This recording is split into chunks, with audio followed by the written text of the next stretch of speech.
Well, I'm on the farm today, and the wind is blowing. It's cool and breezy. We've had rain. I just got a little bit of daylight left. There's the breeze is going. And I got my apologies for the wind, but I got to move some equipment around, and I want to talk about what's going on here with our hay a little bit, and then what I'm seeing as I travel around. Kind of a forecast update as far as the hay market and hay sales go for 2023. I will need the Farmall 350 for this chore. What I gotta do is I got the trailer ball on here. I got a little utility trailer I need to move. Hear that clacking sound? It's not the engine, it's just seat.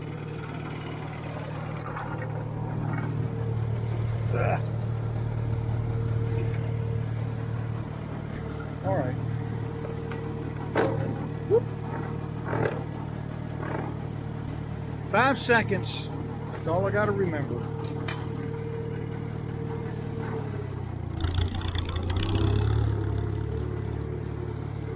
We'll start really using this Farmall here pretty soon. I got to pull all those pieces in, and I'll park them around in the areas where we did the forestry mulching. I'm just trying to clear out some debris, some old implements as we get into hay. And speaking of debris, that's why it's on my mind. All my great efforts out there to stack that stuff down has got it strewn from Timbuktu. There may be a piece of tin a couple miles down the road.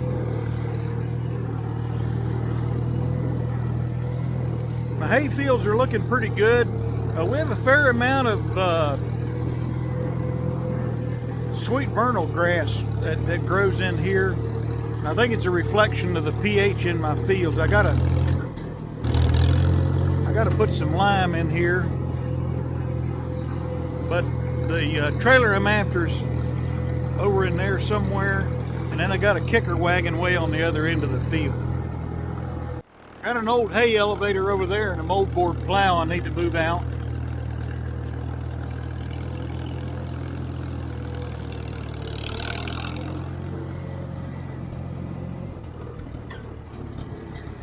Right there's the trailer I need to get.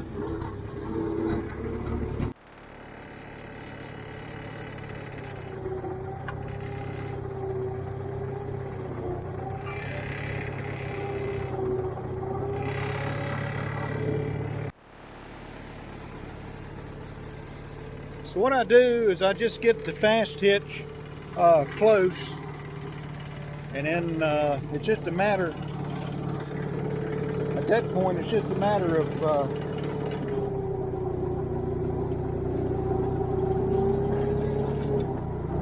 raising it up, and I'm ready to take this trailer somewhere else. I really don't need to move the jack, but I might. That's not exactly up as high as I'd like it. Every year I keep saying I'm not going to make any hay on these spots right in here. There's one here and there's one on the other side of that barn. But I don't know. It's like the grass that you don't want to cut for hay looks better than the grass that you do want to cut for hay. I can't explain. Let me get this little utility trailer out of here.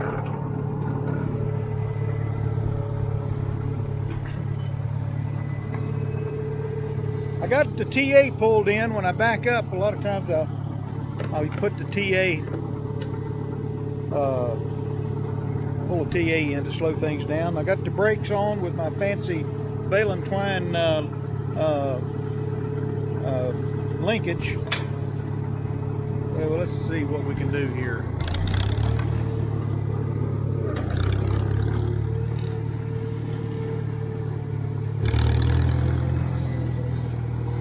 I'm gonna do is I'm gonna put this little trailer over here where it's out of the way. When we go to cut hay, you know, we're not moving anything. I'll come back.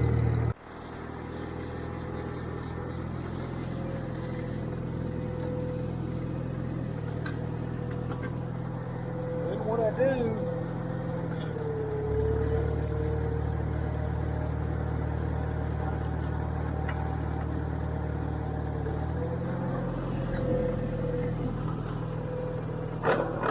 whoop, 5 seconds.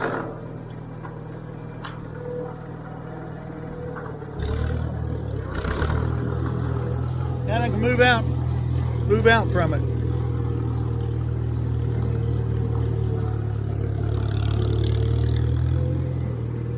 And what we'll do is we'll make our way to my west field and pick up a kicker wagon. I'll come back here in just a minute. Just a minute here to take this ball off. This is called the fast hitch, and this whole rig unplugs from these arms if you're not familiar with it. And International, this is a 1958 Farmall 350, and they made a series of implements like plows and discs and things like that that would plug in there instead of using the 3-point hitch. I think the patent was still on the 3-point hitch, or it was about to expire, but everybody had their own scheme, I think, and this was International's attempt to have a quick way to attach an implement, and it actually is pretty slickery. I'll come back.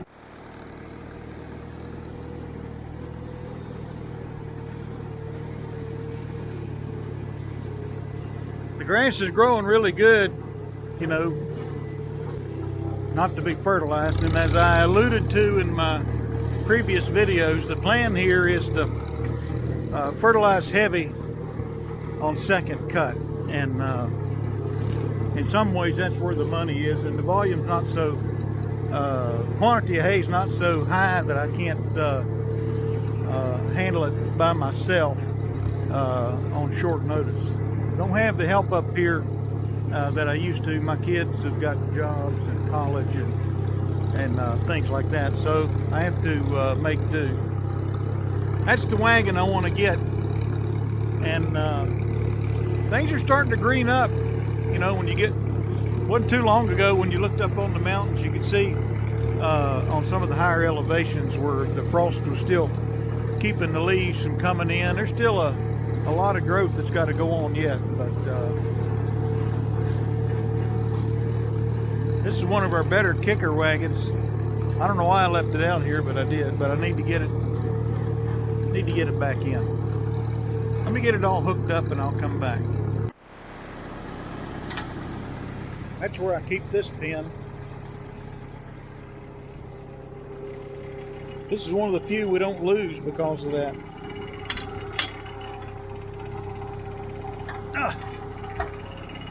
What do?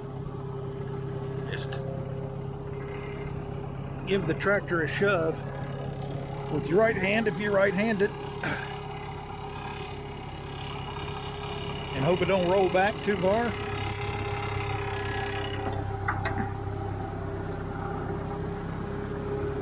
I don't have the fancy hitches that'll extend and contract.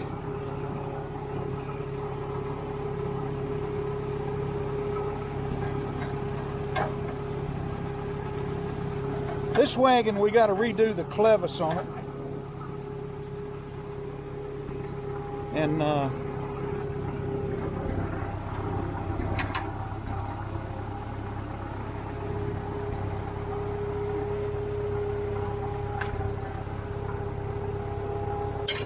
OMG.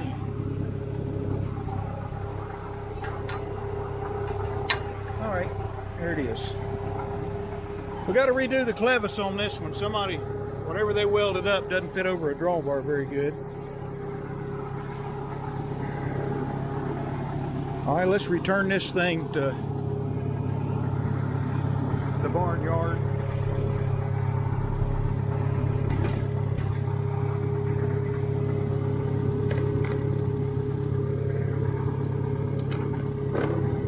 That's the TA I just pulled in.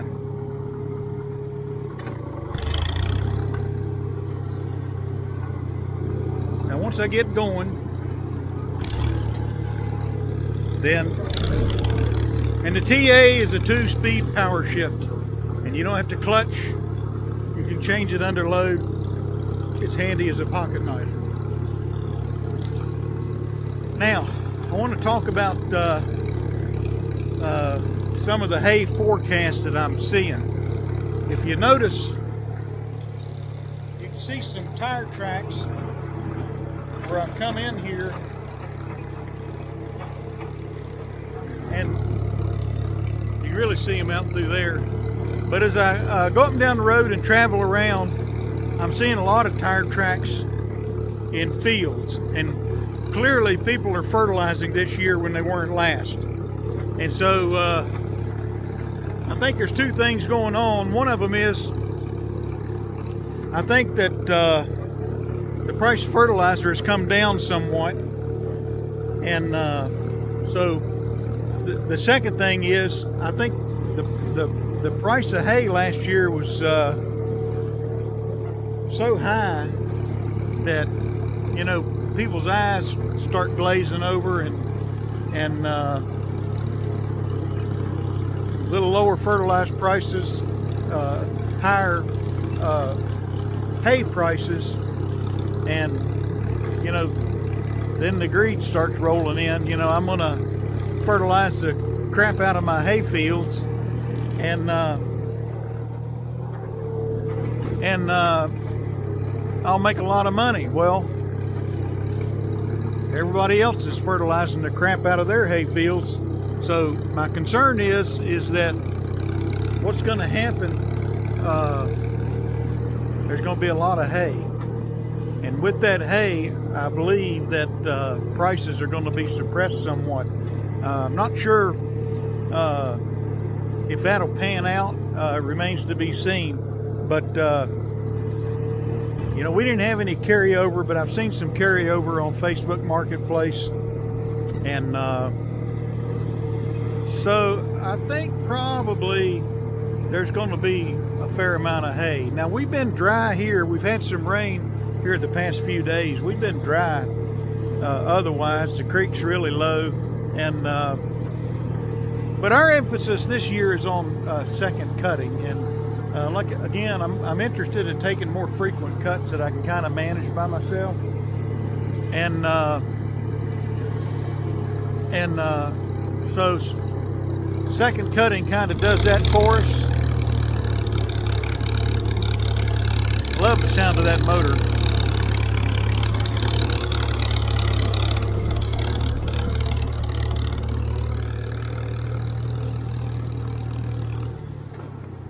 You got to be careful when you make the turn. You don't hook the corner of that. That was an old chicken house at one time, and I've come close. I've even had to back up before coming this way.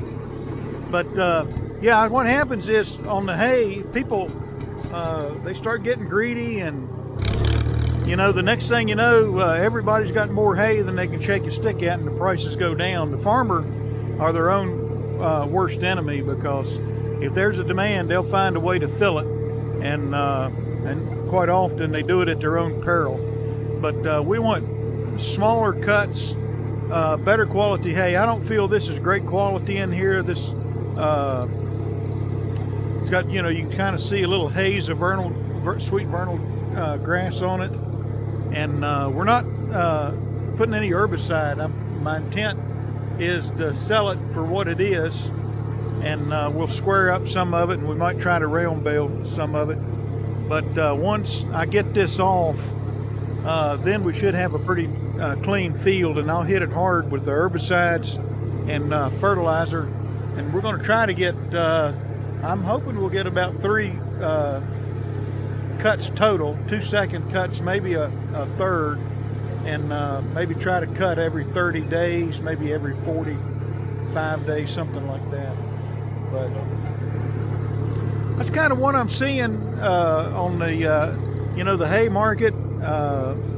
Kind of moving some things around. I'm going to bring this video to a close. It's about to get dark on me, and We got some other fish to fry. Be back on this farm working again tomorrow, and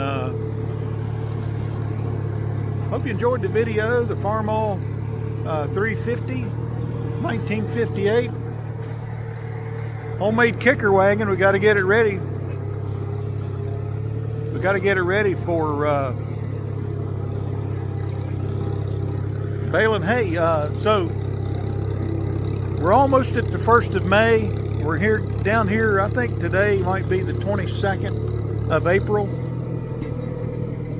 and today might be the 22nd of April. I can't remember.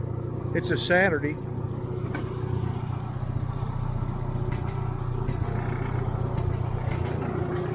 And when May the 1st comes, once May the 1st comes, I'm gonna cut hay as soon as I get a window. I don't care if it's knee high. It doesn't have to be, you know, waist high in July. I just want to get it cut while it's kind of not totally mature, and then start focusing on second cut. So again, appreciate you watching. Hit the like button, subscribe, and we'll talk to you later.